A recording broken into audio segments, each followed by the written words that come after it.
नमस्कार, आपण पाहताय कोकण वार्ता न्यूज. कोकण वार्ता न्यूज मध्ये आपलं सर्वांचं स्वागत. पाहुयात बातमी सविस्तरपणे. एका 15 वर्षीय मुलीची निर्गुण हत्या करून तिचा मृतदेह जंगलात फेकून दिल्याचा धक्कादायक आणि संतापजनक प्रकार रायगड जिल्ह्यातील माणगाव तालुक्यात उघडकीस आलाय.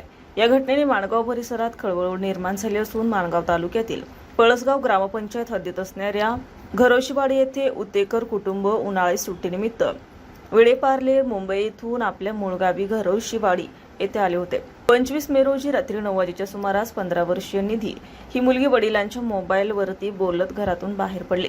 त्यानंतर ती परत घरी परतली नाही. त्यामुळे सोमवारी रात्रीपासून तिचा तपास सुरू होता. बुधवारी अखेर 27 मे रोजी घरोशीवाडीच्या जंगलात एका मुलीचा मृतदेह सापडल्याचं समजताच घटनास्थळी निधीच्या वडिलांना बोलवण्यात आलं. मृतदेह हा निधीचा असल्याची खात्री झाल्यावर निधीची दुर्दैवी अंत झाल्याचा धक्कादायक प्रकार उघडकीस आला. निधी राकेश उतेकर ही आपल्या कुटुंबासोबत विलेपार्ले येथे राहत होती.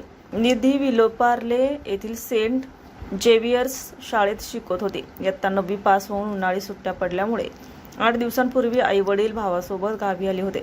जंगल भागात निर्जन स्थळी निधी हिचा मृतदेह सापडला असून माणगाव पोलीस तात्काळ घटनास्थळी दाखल झाले.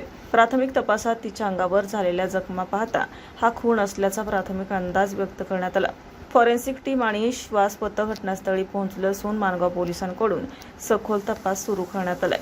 माणगाव उपजिल्हा रुग्णालयात मृतदेह शवविच्छेदनासाठी ठेवण्यात आला असून शवविच्छेदनानंतर अधिक गोष्टींचा खुलासा होऊ शकतो. सचिन पवार, कोकण वार्ता न्यूज, रायगड. ताज्या बातम्या आणि नवनवीन घडामोडी पाहण्यासाठी आजच आमच्या कोकण वार्ता न्यूज चॅनलला लाईक करा, सबस्क्राईब करा आणि बेल आयकॉन प्रेस करा आणि पाहत रहा कोकण वार्ता न्यूज.